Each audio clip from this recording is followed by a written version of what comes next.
Praise lord. దేవుని నామానికి వందనాలు. ఈ పగటి వేళ ఆరాధనలో వచ్చి తీరడానికి దేవుడు మనందరికీ కల్పించిన గొప్ప భాగ్య తరగతిని బట్టి దేవునికి స్తోత్రం. దేవుడు మనలందరినీ కూడా శక్తిపరిచి బలపరిచి కృపాక్షేమముతో నిలబెడుతున్నందుకు దేవునికి స్తోత్రం. అందరు ఇక్కడ ఉన్నారా? ఎక్కడైనా వంటగదిలో ఉన్నారా? అక్కడ ఉన్నారంటే ఇక్కడికి వచ్చేయండి. హల్లెలూయా. బైబిల్ గ్రంథంలో నుంచి మనం వాక్యాన్ని మనం చూద్దాం. సంఖ్యాకాండం 20వ అధ్యాయం మొదటి వచనం చదివినప్పుడు అక్కడ చెప్పిన మాట మీరు చూడండి.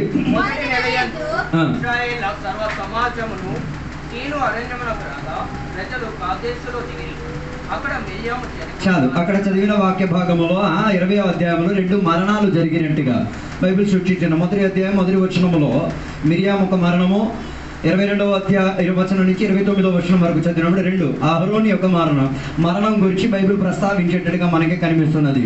దేవుని యొక్క బిడ్డలుగా బైబిల్ సెలవిచ్చినమాట దేవుని బిడ్డల యొక్క మరణం దేవుని యొక్క బిడ్డలకు ఏమైతేది ఘనత చెంది తీరేది, దేవునికి ఘనత చెంది తీరేది, లేకపోతే దేవునికి ప్రియం చెంది తీరేది. అలాగైతే అర్థం చేసుకు తీరాలి, నువ్వు జన్మించిందే సావడానికి. అందరూ దీనిని గ్రహించలేరు, దేవుని బిడ్డలు మాత్రమే దానిని గ్రహించుకు తీరేది. నువ్వు పుట్టిందే చచ్చిపోవడానికే. దాని అర్థం దాని టైము సందర్భం దేవుడు ఏం చేయలేదు, బయలుపరచలేదు. నీకు దొరికినది అవకాశం, అది జీవించడానికి, దేవుని కొరకు జీవించి తీరడానికి. ఒకవేళ దేవుని కొరకు జీవించలేదనుకో దేవుని కొరకు చావలేవు, దేవుని కొరకు చావలేదనుకో దేవుని కొరకు జీవించలేని పద్ధతిగా జీవితం మారి తీరుతా. అందుకే బైబిల్ సెలవిచ్చిన మాట, ఇద్దరు అహరోను మిరియాములు దేవుని యొక్క దృష్టిలో యథార్థవంతులుగా జీవించి ఉన్నారు. వారి జీవితం చాలా పొరపాట్లు ఉన్నాయి. ఆ పొరపాట్లను వారి జీవించిన కాలక్రమంలో వారు ఏం చేసుకున్నారు, బాగుపరిచేంతటిగా బైబిల్ సెలవిచ్చున్నది. రెండోదిగా బైబిల్ ఇక్కడ చెప్తున్న మాట, ఇశ్రాయేల్ ప్రజలు వారికి దొరికిన సదుపాయాలు దొరకలేనప్పుడు సనుకులాడడం మొదలెట్టి తీరారు. ఈ కాలంలో కూడా సంఘ బిడ్డలు కూడా దీనికి అలవాటు అయిపోయారు. అందుకే కదా ఇలా అయ్యగారికి కూడా ఫోన్ చేసేసారు. అంటే అయ్యగారు రాలేదు కదా, అంటే రాలేకపోతే ఆరాధన జరగదేమో అనుకునేంతగా ఫోన్ చేసి పిలిపించారు. మీరు లేట్గా వచ్చినప్పుడు ఆలోచన లేదు, అయ్యగారు లేట్ వచ్చినప్పుడు అయ్యగారిని ఏం చేస్తున్నాను తమాయించి ఎదిరించేటట్టుగా. అంటే అది కంప్లైంట్, ఈ యాటిట్యూడ్ మారదు. హల్లెలూయా, ప్రైజ్ ది లార్డ్. ఆ రోజు కూడా ఇశ్రాయేల్ ప్రజలకు నేటికి కూడా పని జరుగు. సదుపాయాలు సౌకర్యాలు దొరకలేకపోతే దేవుని యొక్క బిడ్డలు కూడా ఏం చేయగలుగుతారు, కంప్లైనింగ్ యాటిట్యూడ్ లో.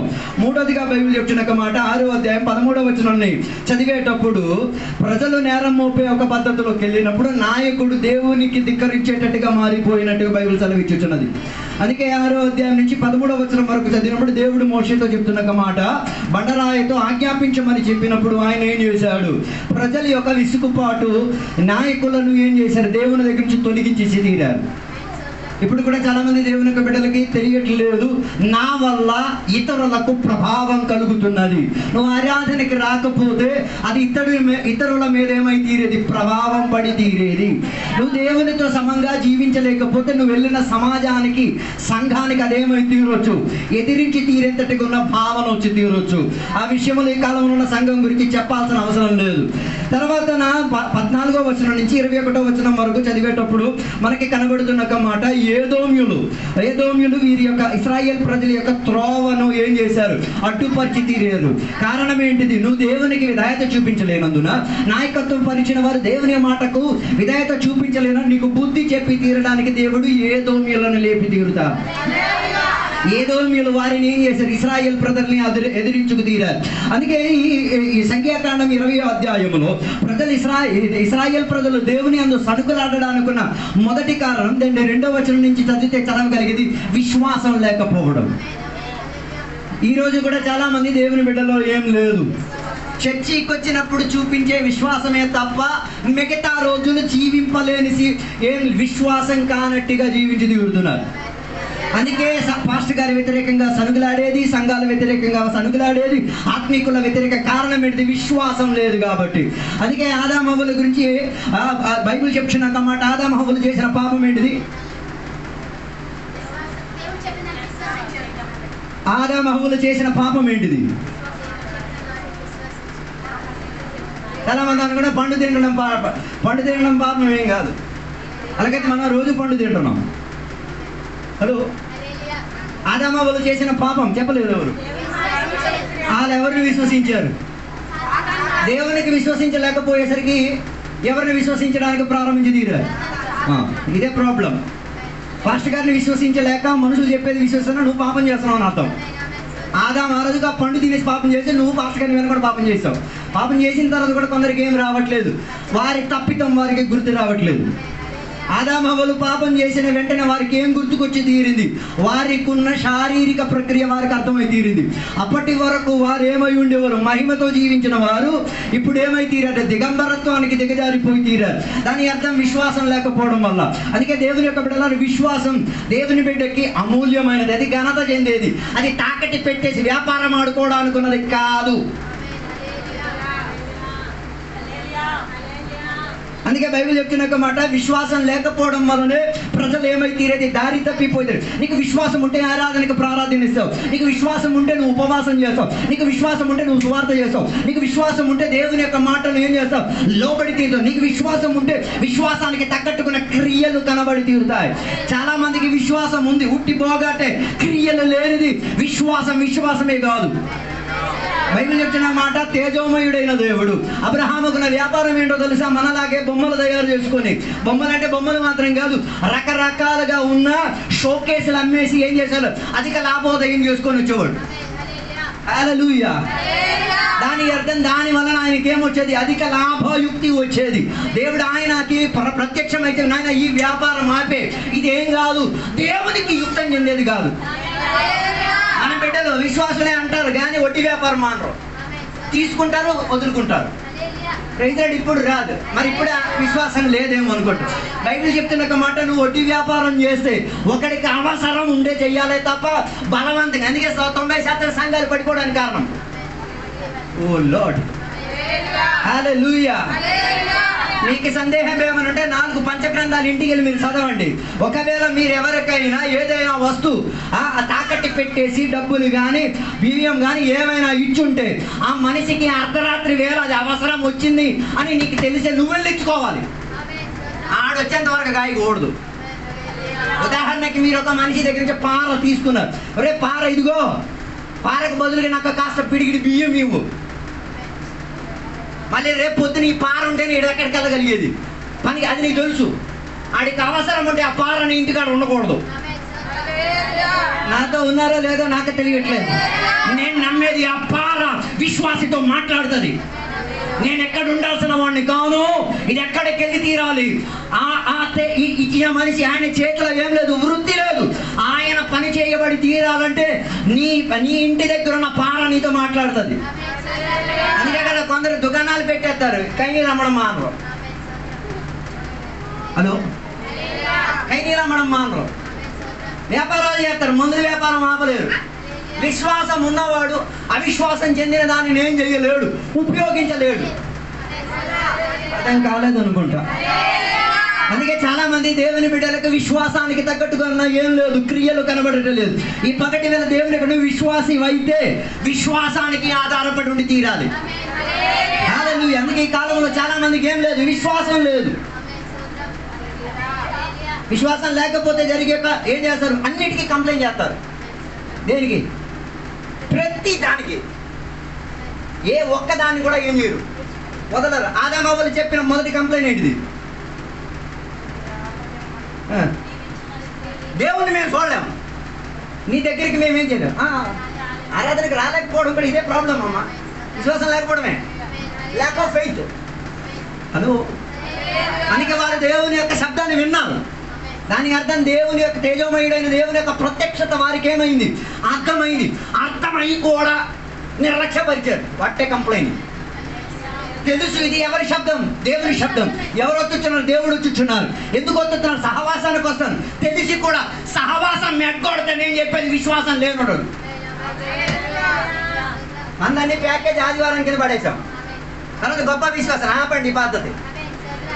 బైబిల్ చెప్తున్న మాట, సంఘం, ఆదిమకాల సంఘం ఎప్పుడెప్పుడు కలిసిది? ప్రతిరోజు కలిసి. హల్లెలూయా. మరి నీ విశ్వాసం గొప్పది, నువ్వు కలవలేకపోయినా కూడా పర్వాలేదు, కానీ తర్వాత అవిశ్వాస అయిపోతావు. హల్లెలూయా. అందుకే ఇశ్రాయేలు ప్రజలు ఏం చేయడానికి ప్రారంభించారు? సనుకులాడడానికి. నాయన ఐగుప్త దేశంలో వచ్చిన నీకు సనుకు రాలేదే, అప్పుడు నీకు అన్ని అతి వ్యాపారాలు ఎదురికి. తిండి తినాలన్నా అడుక్కోవాలా. క్రైస్తవంలోకి వచ్చిన తర్వాత కూడా అడుక్కోవడం మానేరు.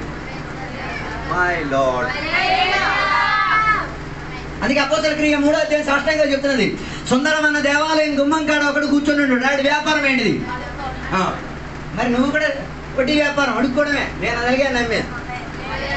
హలో, ఆ వడ్డీకున్న ఇంట్రెస్ట్ తినిన తర్వాత కూడా కక్కలేకపోతున్నావు కదా, ఇది అపవిత్రత అన్నది. మై లార్డ్, ఈరోజు పొద్దున ఎవరితో మోహన్తో కలిసి ప్రయాణం చేయండి. నేను మాట్లాడు, మోహన్ జీవం కలిగిన దేవుని యొక్క బిడ్డలు, జీవం కలిగిన సరుకులు ఏం చేయగలిగేది?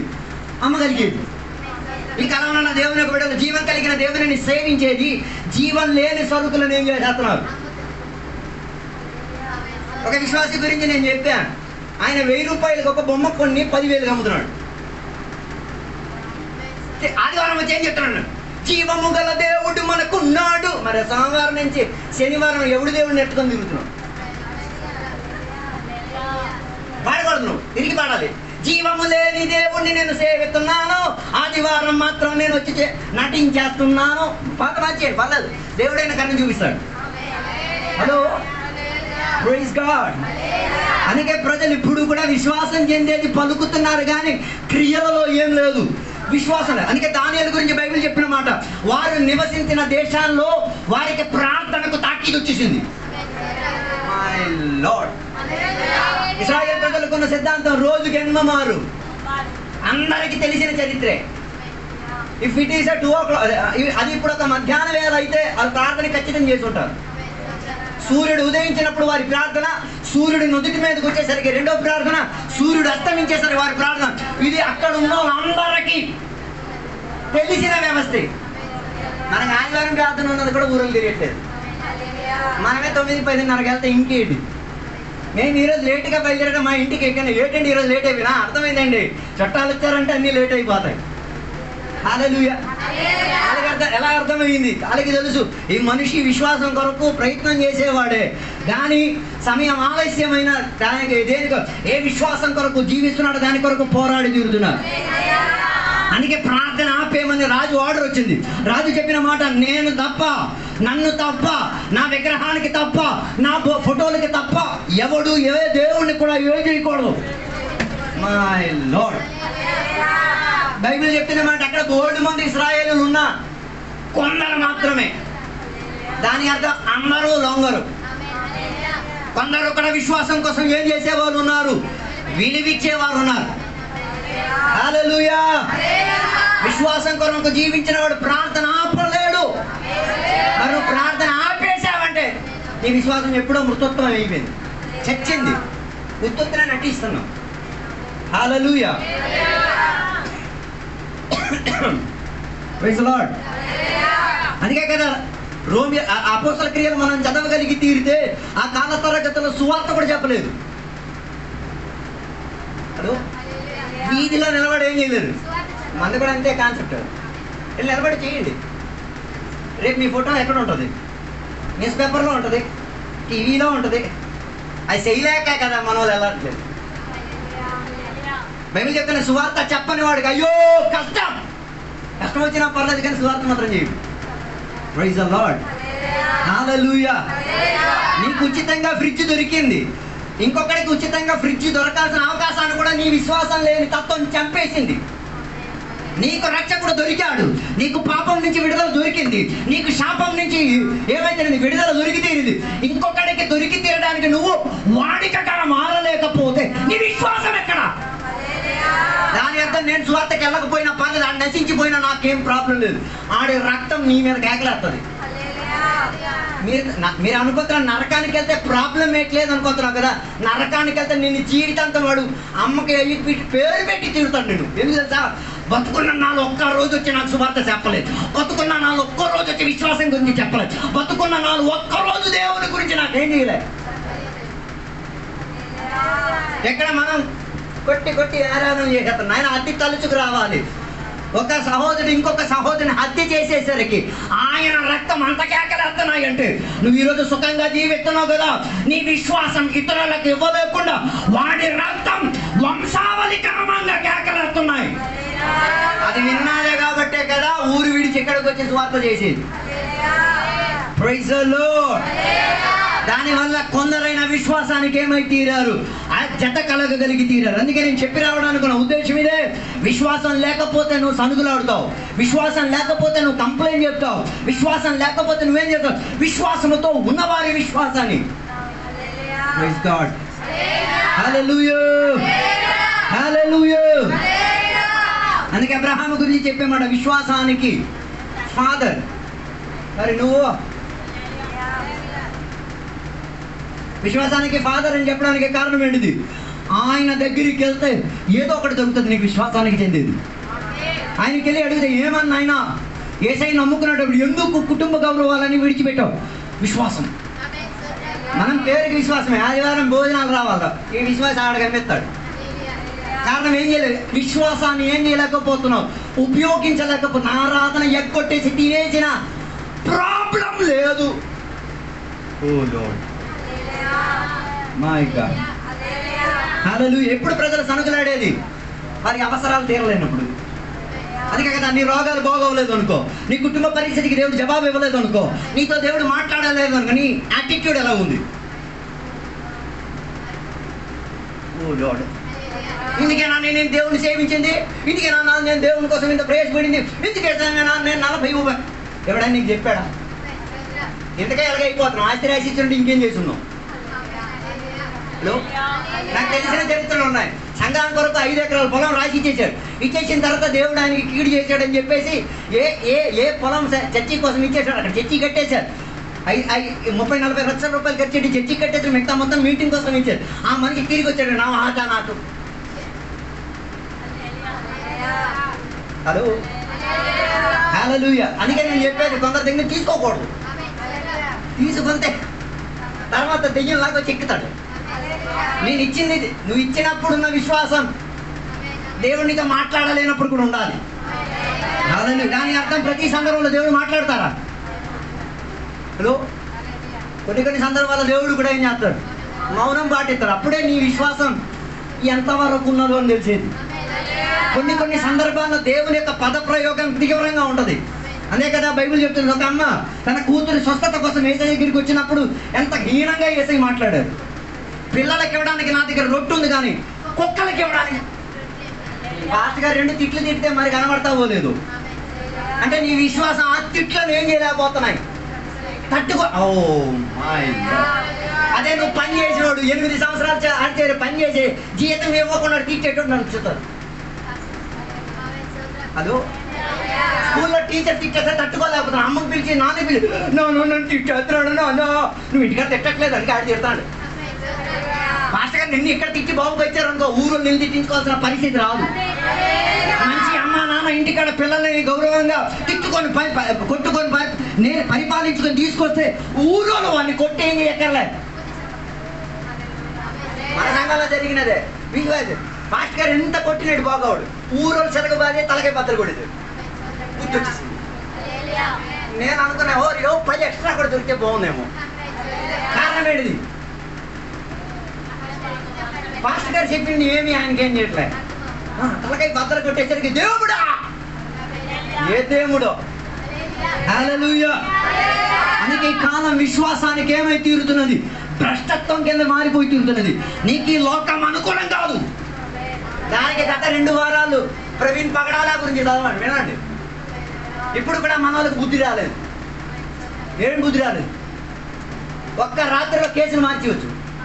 మనం ఆ కేసు కింద పరిగెట్టేస్తున్నాం. హలో, హల్లెలూయా. మనకి న్యాయం భూమిలో దొరకదు. బైబిల్ చెప్పేది న్యాయం ఇచ్చి తీర్పు తీర్చగలిగిన ఏక చామ్రాట్ యేసుక్రీస్తు వారు మాత్రమే. అందుకే విశ్వాసి 420 పనులు చేసేసి సంఘాల మీద, పాస్టర్ గారి మీద, విశ్వాసుల మీద దాడి చేసేటప్పుడు నమ్మకం కలిగిన, విశ్వాసం కలిగిన సేవకులు అభిషక్తులు కేసులకి వెళ్ళట్లే. I don't go for any case.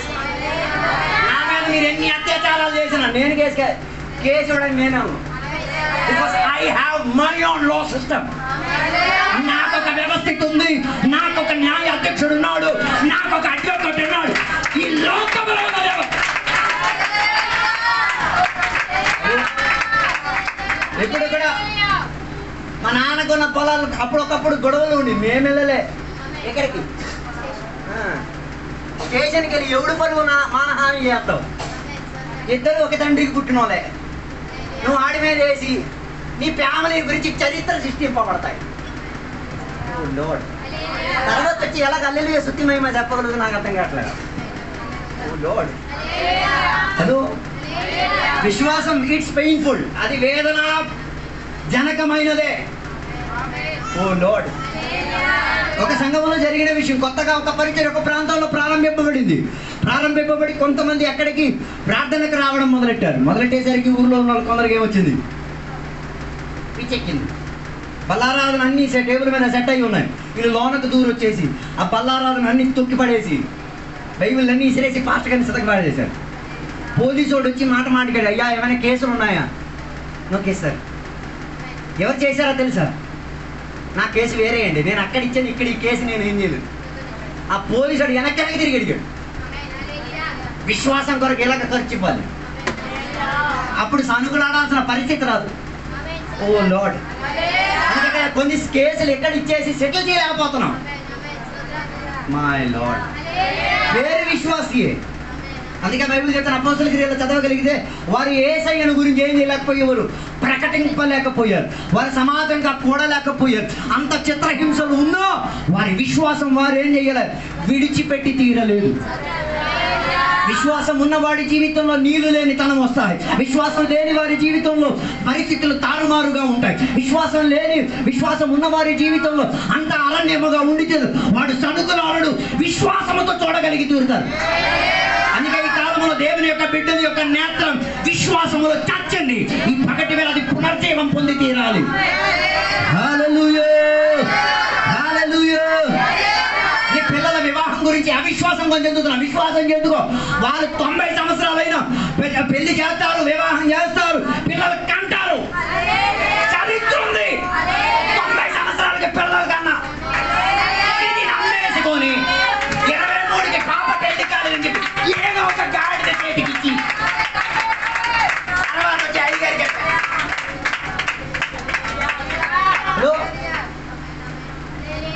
90 సంవత్సరాలకి పెళ్లి చేసుకుని చరిత్ర ఇందులో ఉంది. ఆ వాగ్దానం చచ్చిందా? అది మీ బైబిల్లో బూర కథ అనుకుంటా, ముసలమ్మ కథలు అనుకుంటా. ఓ లార్డ్, కొత్త నిబంధనలు కూడా ఒక ఫ్యామిలీ గురించి రాయబడి ఉన్నది. ఏ దంపతులు?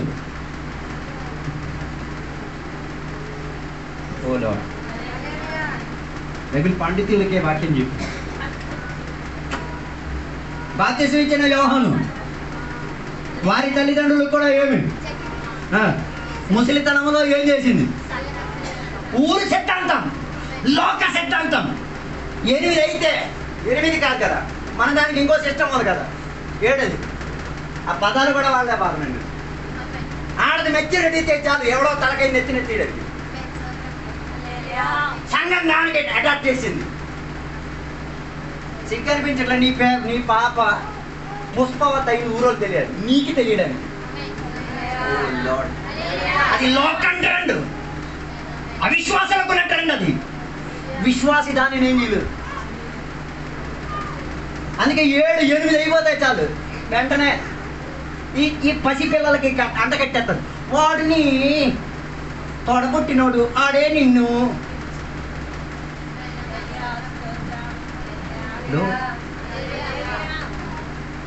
95% దేవుని బిడ్డల యొక్క వివాహం వాక్య వ్యతిరేకతలు ఉన్న వివాహమే. హలో, హల్లెలూయా. చిన్న కష్టమే ప్రైజ్ లార్డ్ హల్లెలూయా చెప్పడం అంటే, దాని అర్థం కొద్దిగా వేదన పడే ప్రైజ్ లార్డ్ హల్లెలూయా చెప్పాలి. ఉత్తుతే ప్రైజ్ లార్డ్ హల్లెలూయా చెప్పి ప్రైజ్ లార్డ్ కొద్దిగా వేదన పడి చెప్పండి. ఆ ప్రైజ్ లార్డ్ హల్లెలూయా కూడా కొద్దిగా శక్తి వస్తుంది. హల్లెలూయా, ప్రైజ్ లార్డ్. అన్నా అని చెప్పిన ప్రవక్త గురించి బైబిల్ చెప్పేది, ఆమె వివాహ జీవితంలో ఏం కాలేదు. తన భర్త ఆమె వివాహ చర్యలో చనిపోయినా ఆమె దేవునికి ఏమై తీరింది? అంకితంగా ప్రవక్తరాలుగా దేవుని మందిరంలో గడిపి తీరేది. పట్టే విషన్ ఏం దర్శనం. బైబిల్ చెప్తున్న ఆమె దేవాలయం గుమ్మం ఏం చేయలేదు, విడిచిపెట్టలే. దాని జీవిత కాలం మొత్తం, ఆ కాలంలో పురుషులకు ఏం చేయడానికి, ఆడవాళ్ళకి ఏం చేయడానికి హక్కు లేదు. ఆలయం లోపల పని చేయడానికి తప్ప అక్కడ ఉండి తీరడానికి ఉన్న హక్కు లేదు. కానీ ఈమె చరిత్రను తిరగరాసింది. I am a lady with faith, I serve a god. నేను ఇలాంటి ఒక దేవుని సేవించదని, ఆయన విశ్వాసానికి చక్రవర్తి. ఆయన వాక్య సిద్ధాంతంలో ఆడవాళ్ళకి చోటు లేకపోయినా గుమ్మంకాడు ఉండైనా అందుకే కీర్తన రాసిన I will enter his gate with thanks giving. ఎక్కడ? గుమ్మం కాడుండి.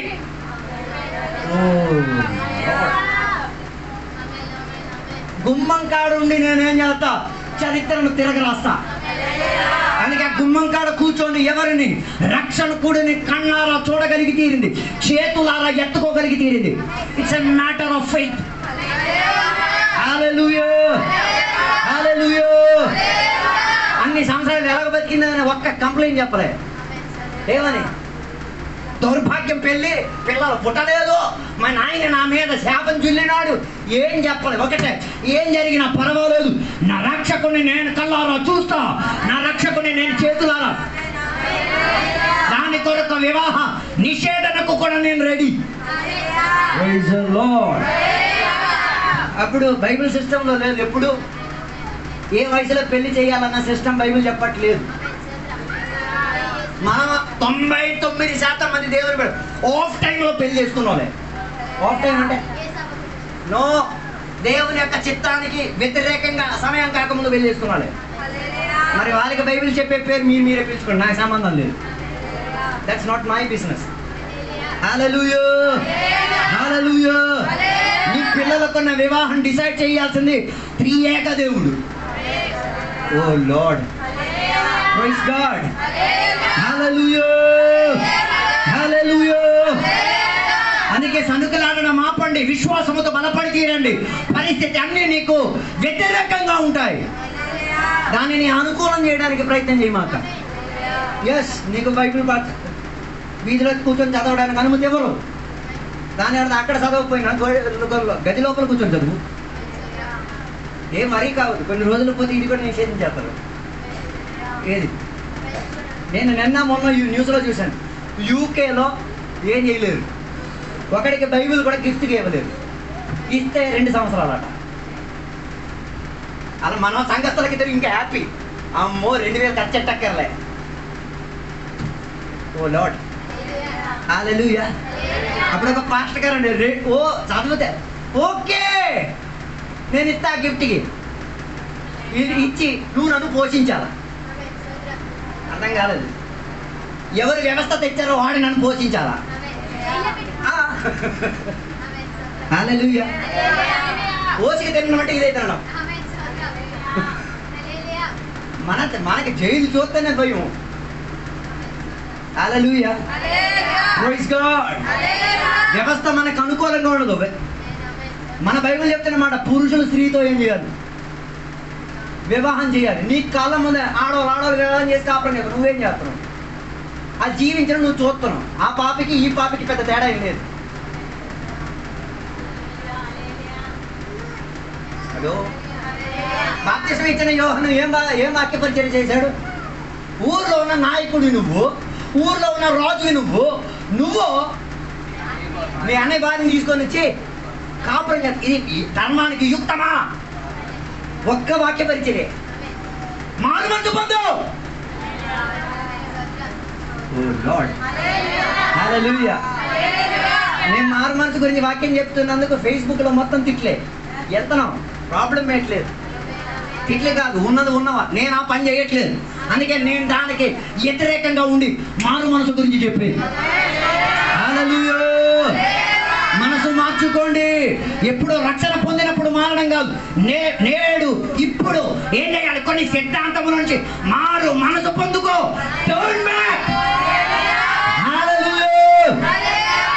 విశ్వాసం ఉన్నవాడికి రివర్స్ గేర్ లేదు, ఎప్పుడు దూచుకెళ్ళేది ముందుకే. హల్లెలూయా. అలాగే నా మాటలు నేను ముగించాలని కోరుచున్నాను ప్రియ దేవుని బిడ్డలారా. విశ్వాసం దేవుడు మనకి అప్పగింపబడినది. నిన్ను రక్షణలోకి తీసుకొచ్చిన పాస్టర్ గారు నీ చేతికి విశ్వాసాన్ని ఏం చేశాడు? ఇచ్చాడు. నువ్వేమో పెళ్ళిళ్ళకి చందనలకి దీన్ని ఏం చేస్తున్నావు? అది తీసేసి ఇంకో విశ్వాసాన్ని ధరించేస్తున్నావు. ఓ లార్డ్, హల్లెలూయా. నీ చేతికి నేను మా కారు నీ చేతికి ఇచ్చిన నేను నమ్మకంతో ఇస్తాను. తిరిగి నాకు ఇచ్చేటప్పుడు అది కన్నం పెట్టాలన్న ఆశతోనే ఇస్తాను. విశ్వాసం కూడా అలాగే. ఏ సేవకుడు నీకు విశ్వాసం అప్పగించాడో దానికి ఏం కాకూడదు. ఏ రీతి కలిగిన ఓటమి కాకూడదు, ఏ రీతి కలిగిన ముడతలు ఉండకూడదు, ఏ రీతి కలిగిన మాయం హల్లెలూయా. అందుకే దేవుడి పగటి వేళ వెతికేది నమ్మకస్తులైన ఎవరైనా ఉన్నారా? అలాగైతే దేవుడు నేను గృహ నిర్వాహకుడుగా విశ్వాసంలో నిలబెట్టాలని కోరుచున్నాడు. అందుకే నేను చెప్పి రావడానికి ఉన్న ఉద్దేశం, విశ్వాసములో నిలకడత్వం కలిగి ఉండి తీరాలి. లేకపోతే కంప్లైంట్లు చెప్తి. మోషే కూడా ఏం చేసింది, దేవుడు బండరాతిని ఏం చేశాడు, ఆజ్ఞాపించమని చెప్పారు. ఈడేం చేశాడు, ఎందుకు కొట్టారు? మరి పిచ్చెక్కే వాళ్ళు అలాంటి వాళ్ళు కదా. ఒకసారి మేము బస్సులో ప్రయాణం చేస్తున్నప్పుడు ఆ బస్సులో కూర్చున్న డ్రైవర్ పద్ధతిగానే తోలుతున్నాడు. పక్కన కూర్చున్న పిల్లలకి ప్రోత్సాహం వచ్చి, ఒరే స్పీడ్ తోలరా. వీడు ఉద్రేకతతో స్పీడ్ తోలాడు. మిగతా వాళ్ళు ఈయన ఏం చేశారు, ఈయన తోలే విధానంలోకి ఇంకొక డాక్టర్ గారు అటు వస్తున్నా ఆయన కారుకి వెళ్ళి టప్ ఢీ కొట్టేశారు. ఈయనంతా సైలెంట్ అయిపోయాడు. దెబ్బలు మొత్తం ఆలు కాస్తున్నాడు. దెబ్బలన్నీ కాసిన బండి ఎక్కిన తర్వాత అన్నారు, రే మీరే కదరా చెప్పారు స్పీడ్ కొట్టండి అని. ఢీ కొట్టినప్పుడు మీరేం దగ్గర, అది నీదా నొప్పి, నీకెప్పుడు అంత స్పీడ్ తోలమన్నాడు. అందుకే కాస్తున్నాం. ఆ రోజు ఆయనకి అర్థమైంది ఏంటిది, ఎవడి మాట విని నేనేం చేయకూడదు, బండి తోలకూడదు. లోడ్ మనకు అప్పగింపబడిన విశ్వాసం అలా కాకూడదు. ఎవడో చెప్పినందుకు నీ విశ్వాసం ఏం కాకూడదు. రోగం వస్తాయి, వదలలేని రోగం వస్తాయి. ఆ భూత వైద్య దగ్గరికి వెళ్తే బాగా అయిపోతావు, పంచాంగం చూస్తే బాగా అయిపోతావు. లేదు, బాగా అవ్వకపోయినా పర్వాలేదు, నేను దీనిని మోసుకొని ఏం చేసి తీరుతా, నా విశ్వాసాన్ని కడముట్టించుకు తీరుతా. ఈ సంఘంలో అలా అభిమానం చెందిన చాలా మంది భక్తులు ఉన్నారు. విశ్వాసం కొరకు ఏమై తీరారు, పోరాడి విశ్వాసాన్ని కడముట్టించుకు తీరారు. నీ పరిస్థితి ఏంటో ఆలోచించుకో. ఇప్పుడే డిసైడ్ చేసుకోవాలి. అందుకే మరణానికి ముందు ఏం డిసైడ్ చేసుకో, హౌ ఫెయిత్ఫుల్ ఐ వాస్, నేను ఎంత నమ్మకస్తుడై విశ్వాసయుక్తమై ఉన్నాను అన్నది. అందుకే ఎబ్రీ పత్రికలో వ్రాయబడి ఉన్నది, విశ్వాస పంక్తిలో పరిగెట్టి వెళ్ళిన వారి ఆ అడుగులను కాస్త ఏం చేసుకో, పరీక్షించుకో. దాన్ని నేను చాలా మంది దుర్వ్యాఖ్యానం చేస్తున్నాను. వాళ్ళని జ్ఞాపకం చేసుకొని వాళ్ళకి పండగ చేసుకొని పూజలు చేయమని కాదు. కొందరు వాక్యం పట్టేసుకొని ఏం చేస్తున్నారు, ఫోటోలు పెట్టేసి పువ్వులు పెట్టేసి అది జ్ఞాపకం చేసేసి ఓ అమ్మ సచ్చిన రోజు, మీ అమ్మ సచ్చిన రోజు ఏసై సచ్చిన రోజే గుర్తు పెట్టకమని చెప్పలే. గుర్తు పెట్టమంటే దేన్ని గుర్తు పెట్టండి, బల్లారాధన గుర్తుపెట్టుకో. Do this in remembrance of me. యేసయ్య మరణించి జీవించి పరలోకాన్ని వెళ్ళిన దానిని జ్ఞాపకం చేయడానికి కేవలం యేసయ్య గురించే ఉంది, చచ్చిపోయిన వారి గురించి కాదు. హల్లెలూయా. అందుకే విశ్వాసాన్ని కంప్లైంట్లో పెట్టుకోకుండా విశ్వాసాన్ని ఇతరులకు బలపడేంతటిగా. అంతే కదా, సంఘంలో విశ్వాసం రాలేకపోతే పాస్టర్లు కూడా మారిపోతారు.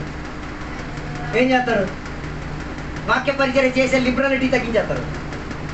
వీళ్ళని తిట్టేస్తుంటే వీళ్ళు రావట్లేదు. ఏ రోజు లిబరాలిటీ తగ్గించేశాడా, పులులన్నీ పందులైపోయాయి. ఓ లార్డ్, హల్లెలూయా. అంతే కదా, ఏ పాస్టర్ అయినా చూడండి. ఇప్పుడు మీరు అందరూ సతీష్ కుమార్ని తిట్టేస్తారు కదా, ఎందుకు అలాగ ఆయన అవ్వడానికి కారణం జనం ఏంటంటే వాళ్ళకి ఎలా కావాలి, నరగొచ్చే వాక్య పరిచయం కావాలి.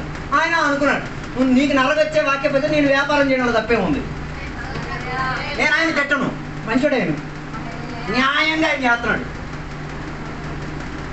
సీట్కి ఖరీదెట్టు very good, I love that. అందుకే ప్రజలకి ఆరాధన గురించి విలువ ఉంది. నా సీట్ అమ్మ పట్టు, నేను వచ్చి 8,000 ఇచ్చి కొనుక్కున్నాను, మరి టైంకి వస్తాం. మరి నీకు బుద్ధి చెప్పడానికి అలాంటి వాళ్ళ కరెక్ట్. ఆయన చేయడంలో ఏం తప్పేం లేదు. ఎవరైనా దొంగని తీసుకున్నాడా, డైరెక్ట్గా నేరుగా పబ్లిసిటీ ఇచ్చి చేశారు. మరి నువ్వు వాక్యాల వల్ల లేవు ఇవి అని డైలాగులు కొట్టేస్తావు. నువ్వు ఆ పద్ధతి చేసి చూడు, నువ్వు కూడా మారిపోయి కనమాట. హల్లెలూయా, హల్లెలూయా. విశ్వాసాలు పెట్టి బిర్యానీలు అమ్ముతాడు, ఏంటి నీకు ప్రాబ్లం ఏంటి? మరి నువ్వు దానికి అలా చేసావు. నువ్వు ఇంటికాడ వండుకొని వచ్చావు, ఆయన ముడి చేయడా దుకాణం.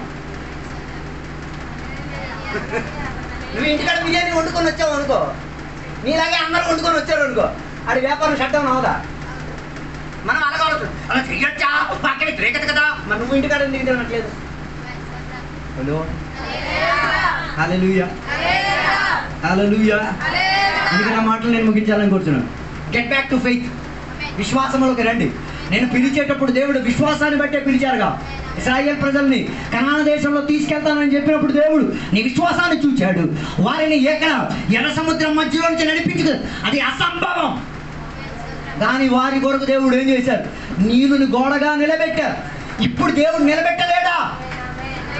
ఏ దొంగలు అడ్డుపరిచేటప్పుడు దేవుడు నిలబెట్టలేడా? నీ ప్రయాణంలో నీరు దొరకలేనప్పుడు దేవుడు నిన్ను పోషించలేడా? నీ ప్రయాణంలో కొందరు మరణించినప్పుడు దేవుడు నిన్ను నడిపించలేడా? తొలి ఉన్న విశ్వాసాన్ని పరిశోధించుకో. అందుకే బైబిల్ చదివిన ఆయన నిన్న నేడు నిరంతరం ఏకరీతి కలిగి ఉన్న దేవుడు. అందుకే దాని కొరకు మనం విశ్వాసంలో తయారై తీరుతాం. ఈ వాక్యాల ద్వారా దేవుడు మనల్ని కూడా దీవించును గాక. ప్రత్యేకంగా దేవునికి వందనాలు. మన మధ్యలో విశాఖపట్నంలో నుంచి సుశాంత్, యూనిక, రెబేకా ఫ్యామిలీ మొత్తం రావడానికి దేవుడు సహాయపరిచారు. అదే రీతిగా అక్ష పిల్లలు ఓకే ప్రైజీ కూడా మన మధ్యలోకి రావడానికి దేవుడు సహాయపరిచారు. అదే రీతిగా అక్ష పిల్లలు, ఇంకెవరు కొత్తగా వచ్చిన బిడ్డలందరి బట్టి దేవునికి స్తోత్రం. సుజాతమ్మ కూడా దేవుని యొక్క సన్నిధిలో సంఘ బిడ్డలుగా రావడానికి దేవుడు సహాయపరిచారు. ఓకే, ఇప్పుడు చిన్నపిల్లలకి సాక్ష్యం చెప్పడానికి ఉన్న సమయం చిన్నపిల్లలు నిలబడతారు, సాక్ష్యం చెప్తారు.